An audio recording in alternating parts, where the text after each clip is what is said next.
Good afternoon, everybody. I'm Bronwyn Scrivens here, Vice President of Industrial with JLL in Edmonton, Alberta, and this is Warehouse Wednesday.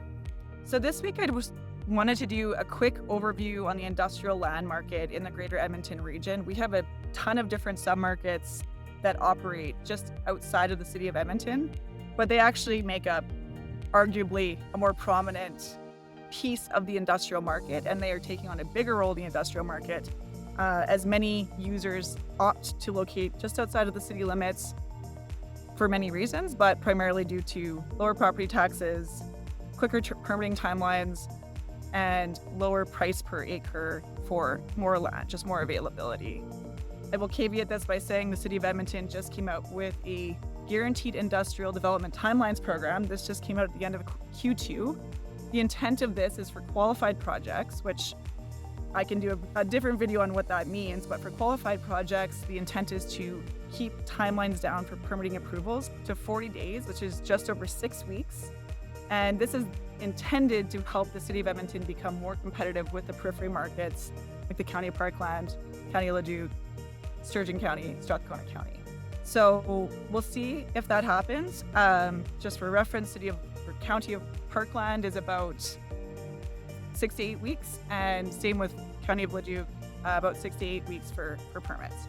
So if Edmonton can match that, that will be very helpful in its goal to be an equal or perceived as an equal with the counties. However, the taxes are still a big problem. So quickly on land pricing, starting with Acheson, which is just west of the city, land prices there are in the $550,000 to $700,000 per acre. Most of the land is trading, I would say, in the $550,000 to $650,000 range per acre, again, depending on, and for all of these, I'll say depending on size, exposure, and finish of the land. Whether it's fully graveled, whether it's been stripped graded, whether it's got fencing, etc. So that's what Acheson is doing. For any of the counties that have future industrial land, which is ag now, but maybe within the AE's future approved for industrial development, it's usually trading in the $50,000 to $100,000 per acre range before it's been subdivided.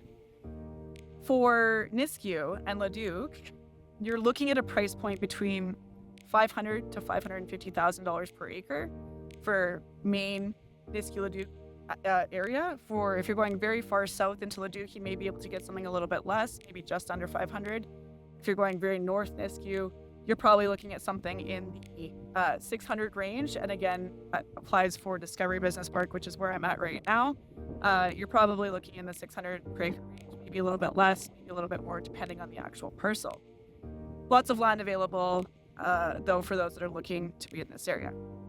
For Sherwood Park, you're probably in the $650,000 per acre range. Same in St. Albert, maybe a little bit less, $600,000 to $650,000 in St. Albert. Spruce Grove, you're about $400,000 to $450,000 per acre. And then Fort Saskatchewan, you're getting a bit under that as well, so maybe $350,000 to $400,000 per acre range.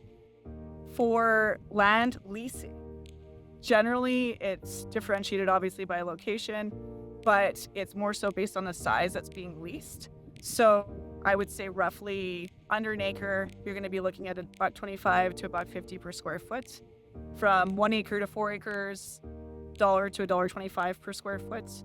For 4 acres to 10 acres, you're probably in the 75 cents to $1 per square foot range. And then over 10 acres, 50 cents to 75 cents. Again, depending on the fit and finish of the actual land itself.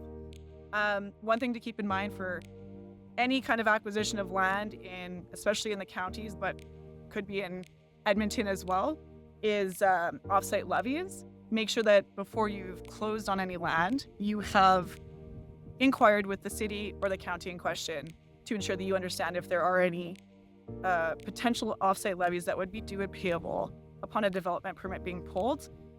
These are costs that the county or city would put onto a piece of land for infrastructure, utility lines that have come through or are planning to come through the area, and the landowners have to contribute their fair share of the cost. So just something to be aware of, because it can drastically impact the cost of the land that you're acquiring. Last but not least, City of Edmonton, you've got a big range. You're probably $650,000 to $950,000 per acre. The one caveat being Winterburn, or Far East Edmonton. These you can get land $450 to $550 per acre because they do not all have full services. So you're paying City of Edmonton taxes where you're not actually getting the full services of a City of Edmonton property. So therefore, the land is valued at less. So I think that kind of covers the full region. Every single property is very specific as far as the price point and the reasoning why.